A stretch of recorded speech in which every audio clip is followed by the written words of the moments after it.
नमस्कार दोस्तों, आपका हमारे YouTube चैनल में आपका बहुत बहुत स्वागत है। तो दोस्तों, महाभारत के कुछ ऐसे श्राप हैं जिनका प्रभाव आज भी बना हुआ है। महाभारत युद्ध के अंत समय में जब अश्वत्थामा ने धोखे से पांडव पुत्रों का वध कर दिया, तब पांडव भगवान श्री कृष्ण के साथ अश्वत्थामा का पीछा करते हुए महर्षि वेदव्यास के आश्रम तक पहुंच गए।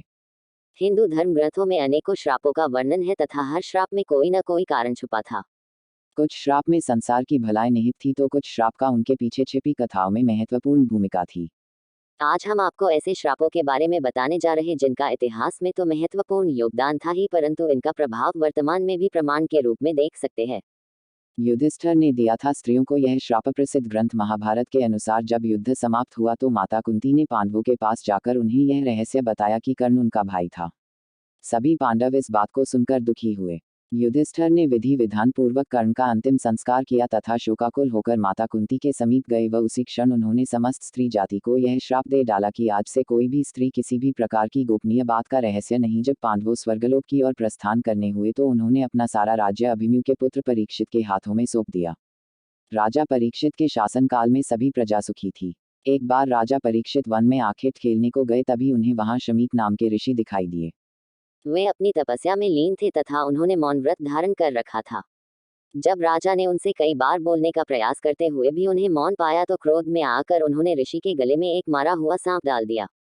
जब यह बात ऋषि शमीक के पुत्र श्रृंगी को पता चली तो उन्होंने राजा परीक्षित को श्राप दिया कि आज से 7 दिन बाद राजा परीक्षित की मृत्यु तक्षक नाग के डसने से हो जाएगी। राजा परीक्षित के जीवित रहते कलयुग में इतना साहस नहीं था कि वह हावी हो सके, परंतु उनके मृत्यु के पश्चात ही कलयुग पूरी पृथ्वी पर हावी हो गया। श्री कृष्ण का अश्वत्थामा को श्राप। महाभारत युद्ध के अंत समय में जब अश्वत्थामा ने धोखे से पांडव पुत्रों का वध कर दिया, तब पांडव भगवान श्री कृष्ण के साथ अश्वत्थामा का पीछा करते हुए महर्षि वेदव्यास के आश्रम तक पहुंच गए। तब अश्वत्थामा ने पांडवों पर ब्रह्मास्त्र का वार किया। ये देख अर्जुन ने भी अपना ब्रह्मास्त्र छोड़ा। महर्षि व्यास ने दोनों अस्त्रों को टकराने से रोक लिया और अश्वत्थामा और अर्जुन से अपने अपने ब्रह्मास्त्र वापस लेने को कहा। तब अर्जुन ने अपना ब्रह्मास्त्र वापस ले लिया, लेकिन अश्वत्थामा यह विद्या नहीं जानता था। इसलिए उसने अपने अस्त्र की दिशा बदलकर अभिमन्यु की पत्नी उत्तरा के गर्भ की ओर कर दी। यह देख भगवान श्री कृष्ण ने अश्वत्थामा को श्राप दिया कि तुम 3000 वर्ष तक इस पृथ्वी पर भटकते रहोगे और किसी भी जगह किसी पुरुष के साथ तुम्हारी बातचीत नहीं हो सकेगी। तुम्हारे शरीर से पीप और लहू की गंध निकलेगी, इसलिए तुम मनुष्यों के बीच नहीं रह सकोगे। दुर्गम वन में ही पड़े रहोगे। मांडव्य ऋषि का यमराज को श्राप। महाभारत में मांडव्य ऋषि का वर्णन आता है। एक बार राजा ने भूलवश न्याय में चूक कर दी और अपने सैनिकों को ऋषि मांडव्य को शूली में चढ़ाने का श्राप दिया। परंतु जब बहुत लंबे समय तक भी शूली में लटकने पर ऋषि के प्राण नहीं गए तो राजा को अपनी भूल का एहसास हुआ तथा उन्होंने ऋषि मांडव्य को शूली से उतरवाया तथा अपनी गलती की क्षमा मांगी। इसके बाद ऋषि मांडव्य यमराज से मिलने गए तथा उनसे पूछा कि किस कारण मुझे झूठे आरोप में सजा मिली। जब आप 12 वर्ष के थे तो आपने एक छोटे से कीड़े के पूंछ में सीख चुभाई थी, जिस कारण आपको यह सजा भुगतनी पड़ी।